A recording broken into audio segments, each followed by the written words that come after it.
Alright everyone, welcome back. I'm not gonna lie, it's been a rough couple of weeks. I got a bit of a throat thing, an open mic, a couple Tuesdays ago, so about 2 weeks ago, and that wasn't too bad. And I was feeling better around Friday. I was feeling much better, so on Saturday we went up to Michigan and celebrated a birthday, and I'm pretty sure I got sick again, and that one was a little worse. It was a lot going on in the head. I managed to work Monday and Tuesday. By the end of Tuesday, my body went into full flush mode. And so Wednesday, all I really managed to do was to repair one AV cable that had broken. I didn't really film that. I wasn't really feeling up to it. But that's really all I got done on Wednesday. And the rest of the week was kind of a bust. So here we are, it's Monday, and I'm feeling much better now, getting back to it. I even lost my voice last week, so I didn't do much recording. However, I'm back to it, back in full mode, and so just to let you know where we're at, I'm still in the middle of this project, so I've got the wall sealed up in here, and we still have the plastic up. So I did get the wall sealed up with this Tyvek, right? And so now I've just got to put in some AV and then I can insulate. So that's what I'll be doing today, getting that AV in, and it's going to come out in one of these shelves over here so that our AV equipment can be tucked away and not be visible to everyone except for what we want to see.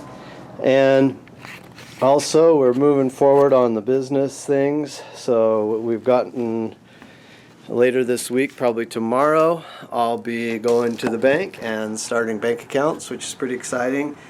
And then I will be contacting carriers and things like that for the van business, the moving van logistics business, and we'll get more into that later. So on to the work today, and next I'm gonna get up in the attic. Oh, fun.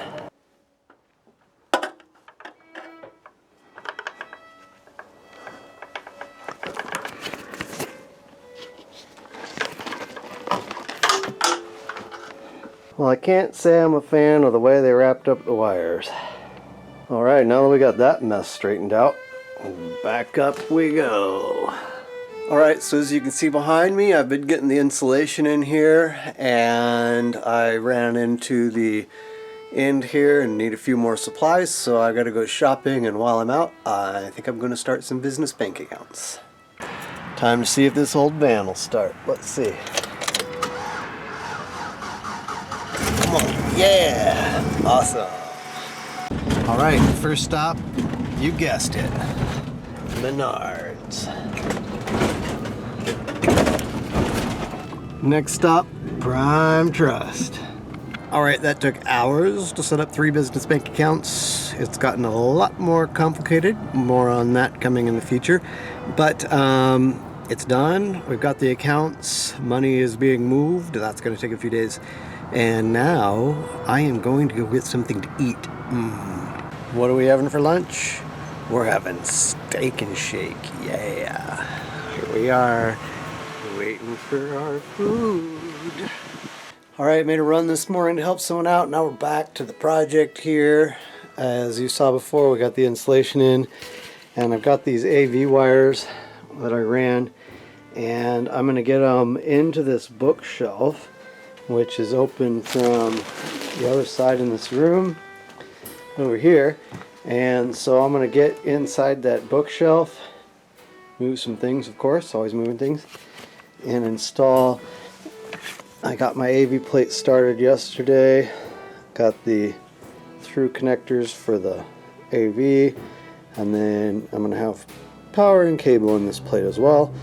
So I got to put in a couple boxes, and then I'll finish up insulating and be able to move on with this project. Alright, I got the shelf cleaned out and my boxes lined out. Now I'm going to drill out the corners because I think that'll make it look a little cleaner, and then I'm going to use the multi-tool to cut the rest. I did not realize that this wood is like an inch thick. Man, they really knew how to build them back in the day, didn't they? And once I got through that, little plaster, some of the slats to cut out. So, a lot to cut, but eventually I got through it. Well, it was a lot more work than I thought it'd be, but I like the way it turned out. So, I guess it was worth it. Sometimes you come up with an idea and it seems really easy in your head, but in practice, maybe not so much. But at least that's done. I got one piece of insulation to put in and then I can move on. Alright, I've been working a while on these slats. I've got them finished up, which is great. Someone recommended to me to use the brad nailer to put these on, and it was so much faster, so thanks for that recommendation.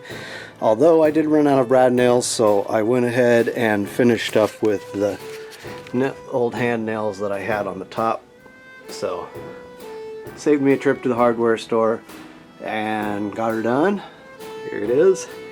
Now, I'm going to go ahead and take down most of this here plastic that's keeping the dust out of the house, because I need to work on sheetrocking, and part of that is sheetrocking the entire ceiling, and so now this is in the way. So that's what I'm doing next. Well, this plastic did its job, kept the dust down, but now it's time for it to go. Well, I got all that plastic down. Well, I was getting a lot of draft through this old window, so I went ahead and plasticed over that. The window should come in early next week, so that'll be nice to be able to replace that. And then I went and thought I'd test my security camera system, and it works nice. All tucked in the corner where you can't even see it, and displaying the front porch on the TV. So the other two cameras will go in other places as the project progresses. Alright, we're back at it. So today I'm going to prepare to sheetrock the ceiling. I'm going to take these furring strips, they're 2x2s, and I'm going to run them across the ceiling so that it'll drop it to match the height of this ceiling on this side. And first, before I do that, I need to remove this top trim, smoke alarm, etc. This is a combo smoke alarm and CO2 detector. I really don't see much sense in just getting a smoke alarm these days when you can get them as a combo unit. I'm going to start by cutting the seam. It's maybe easier said than done, but this keeps the wood from breaking and paint from peeling. Do that all the way around and remove these. Now that I cut it, I'm going to try and get behind it with my try being the operative word. And then once I do that, I'm going to use my pry bar to pry it off. So yeah, I had to break out the rubber mallet to get this back in there, and behind this one it was on there real tight, but eventually I got that pry bar in there, and once it starts coming, it comes pretty good. I did keep breaking that seal on top just so I could avoid breaking the wood, and voila. One down. I'm going to continue on around the room. Alright, now that we got the trim down, I'm going to put the furring strips up, and I want to make sure I get way up into the rafters. I've got to get through plaster, I've got to get through the furring strips, and the slats underneath the plaster. So I'm going to use these nice big long 3-inch screws to get all the way up in there. I'm going to start along this wall here and put the first one up, and then I'm going to measure every 16 inches across the ceiling, and I'm going to put a furring strip every 16 inches. Yeah, so measuring this was a little more work than I thought it would be, but I went ahead and put marks on the ceiling. And so that way, once the marks were there, I could just place these and kind of move right along. Although I did have trouble finding the rafters. It's not like you can really see where the rafters are. So that's why I'm resetting the screws. I tried to set them initially in the wood just to save myself some hassle, but maybe that turned into more hassle. I don't know. But eventually, you know, if you can't get it right, break out the old tape measure, because they are pretty much 16 inches across, those rafters in the ceiling. And at least with these screws, I can really tell when I hit the rafters and when I don't, because when I don't, they kind of provide much less resistance and will free spin. And so I know for a fact that I hit the rafters with every screw I put in eventually. So I'm going to continue on across this board, and then we will check back in when we're done. As you can see behind me, I'm making progress. I made it past the light, but I ran out of screws, so it's time for another trip to the hardware store. Alright, got all those furring strips on the ceiling and looking good. I cleaned up because I made a big mess when I took the trim down, and I even made a little fancy spot to hook the ceiling fan. So I think that's going to hold it great. So next work day, I'm going to be getting on to hanging sheetrock on the ceiling. Welcome back. It is time to hang some sheetrock. I'm going to start with the ceiling. Here's my pile of sheetrock here. First, I got a little bit of cleanup to do. I'm going to start in this corner, and I'm going to remake my homemade ghetto sheetrock lift here and use that. Here is my inexpensive solution to a sheetrock lift. We've got a base plate on the bottom with a hinge, 2x4 cut to length, another one put on top with this piece of vinyl stripping I got off a window here to catch the edge, and a few screws protruding to grab onto the sheetrock. We put the sheetrock on that to the floor, and then we will lift it with the sheetrock on it up into place. This will hold that end of the sheetrock while I can attach the other end. So this works surprisingly well. It does take a little bit of balancing skills, and you got to make sure you put the sheetrock on the thing the right way in the first place, which I've made that mistake a few times. But you get the sheetrock on and lift it right on up there, and we're good to go. It was pretty easy. I learned last time that with this I could actually balance it on my head, and balancing it on my head frees up both hands to put in screws. Now that I got a minimum of 3 screws on that side, I can start working across to make sure it's all lined up and finish screwing this on. Just like that. Single-handed. Yeah, so a few of these screws I had a hard time finding. This one in particular was right in the joint where because the 8-foot strips didn't cover the whole ceiling, and so I've got kind of a little space there when I scab the other piece in. And then occasionally I would miss because these furring strips are really low quality and they are crooked as a joke. And so they're not exactly 16 everywhere where you think they should be, but you know, what's nothing a little bit of mud won't fix later. I got plenty of screws into them eventually. Alright, I got the ceiling done. It's a lot of work. And I broke one piece in the middle of it, but we won't go into that in too much detail. Next, I'm going to do this wall. Yeah. Welcome back. Today, now that we have all of the sheetrock hung on the walls and the ceiling, I'm going to go through and I'm going to fill in the bigger gaps like this. And I got one somewhere here if I can find it. Anyways, some of the bigger gaps, and there it is. So I'm going to fill those in before I tape and mud.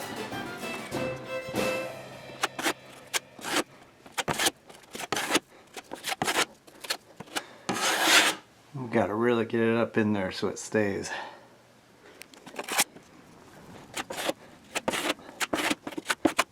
I'm going to continue this on across and hit the rest of them. Alright, now that we got the gaps filled, it is time to tape. Alright, we're going to start by applying the mud to the gap. We need enough mud to cover the entire strip of tape.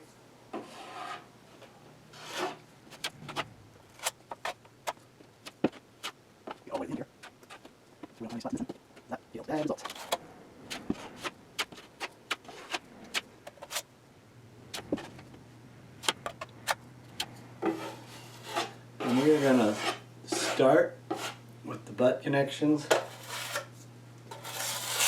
That's where the sheetrock does not have the divot where it meets, so that when we do these long seams, our tape will cover the end of this tape. Now that we got that up there, we're going to make sure we're putting the right side of the tape on the wall.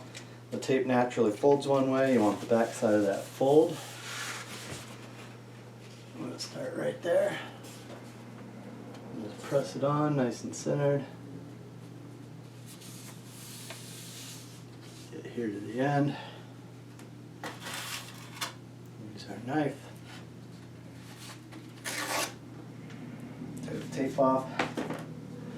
Now we're going to start in the middle, apply some pressure, like so, and just squeeze the excess mud out.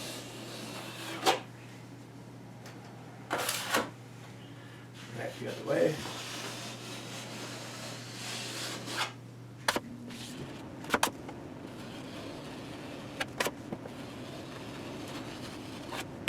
All the way in. And then we'll clean up whatever excess mud we have on the sides here. It's way easier to clean it off now than it is to sand it off later.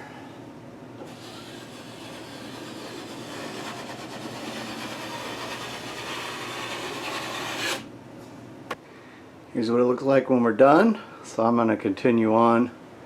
First I'm going to do this seam, and so that way this long tape will cover both ends of those seams. I'll continue on with these seams and then this long seam, and then I'll do the wall and I'll check back in with you when I'm done. Alright, it is quitting time. I got all the tape and mud first coat done. So tomorrow I'll be doing the second coat and blocking, and hopefully be able to get a third coat on. Alright, back at it. I've got a few grooves that have sunk in a little I need to fill, like this here. And then I'm going to block out, which means I'm going to take and pull these seams out that I've taped to about 12 inches wide. Start smoothing it out.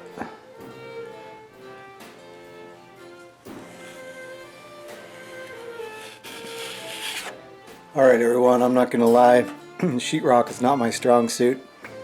I'm okay at hanging it, but I've had a few snags. I've had some bubbles under the tape. I think I probably put a little too much pressure when I was squeezing the mud out in some areas, and so I had to go ahead and cut some of those bubbles out, which is annoying, and things like that. But I'm making progress. I'm getting around the room, and I'm up here in the corner working right now. I'll be done in a little bit with the block out, and then I'll move on to the next phase. Alright, it's quitting time here. Despite my difficulties, I've got this block out coat done, a little scraping tomorrow, and then I'm going to skim coat the wall around the tape, and also hopefully get to texturing the ceiling. So that'll be tomorrow. See you then. Alright, it's been a busy day today, out and about. Had to go to the bank, get Rosalie on the accounts, and I'm negotiating a purchase of a van, which is pretty exciting. Although strangely enough, they won't accept cash, which is a really strange thing to me, how our world has run away from cash. I have some theories on why that is. Physical bills are serialized and digital money is not. I think that may have something to do with the motivation behind the government pushing for no cash, a cashless society, as they say. But anyhow, old greenbacks are worthless, so I'm gonna have to go deposit the greenbacks in the bank so that I can pay money to get a money order. Oh joy. Anyways, we'll work it out one way or the other. Now that I'm wasted most of my day dealing with that stuff, I guess it's not really a waste of a day, but I've spent most of my day doing that stuff. Now I can get back to the project, and I'm going to try and get the final coat of mud on these walls. So I'm using this Proform all-purpose mud and to do my final coat, I'm going to water it down a bit. So first, I'm going to take the mud, put a bunch of it into my little metal container here. Technically, they call this a skim coat that I'm doing now. I'm going to fill that up and check back in with you. Now we're adding some water, not too much. And then we're going to mix it up until it is nice and smooth. Okay, we're all mixed up. This is the consistency I got today. So, we're going to try this out. I'm going to try putting it on the wall. And what we want, we want to use a 12-inch knife, and wherever there's a tape seam, I want to extend out approximately the knife blade's width on either side of the tape seam. I'm going to start up here, and I don't know if you can see, but I've got kind of a ridge line here, so I'm going to use my scraper and just kind of scrape that flat real quick. Another hump here you can scrape down. If you want any little pieces like that little piece that are gonna ride up underneath your blade to be gone, and then we can get to work. Alright, I'm gonna start by loading up some mud on my blade. Pretty good. And I'm gonna not load it all the way to the edges, it doesn't really squeeze out. And then we're just gonna apply it to the wall. Run it down, so we want it to go all the way down. I need a little more.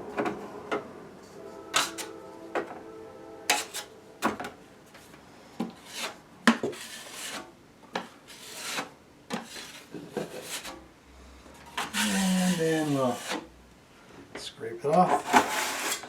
I've got window trim going on here, so it doesn't have to be perfect to the edge. But we do want it to be nice and smooth to the outside. And I hate it when this happens. We got some junk under it already. Anybody know how to keep that from happening? Let me know in the comments. Not enough to drive you crazy. But I think that'll do it for that one. So I'm going to move on. Hit the rest of these all the way around the room. Ceiling's always the most fun. I'll show you the result when we're done. Alright, like I said earlier, this is not my strong suit, but I feel like it turned out okay. We got all of that done.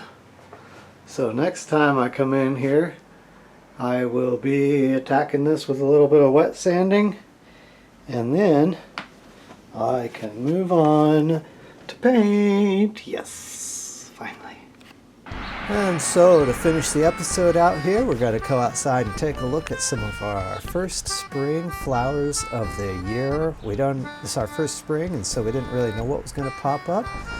Hope you enjoy this, and I hope you enjoyed the episode. Don't forget to like and share, and we'll see you on the next one.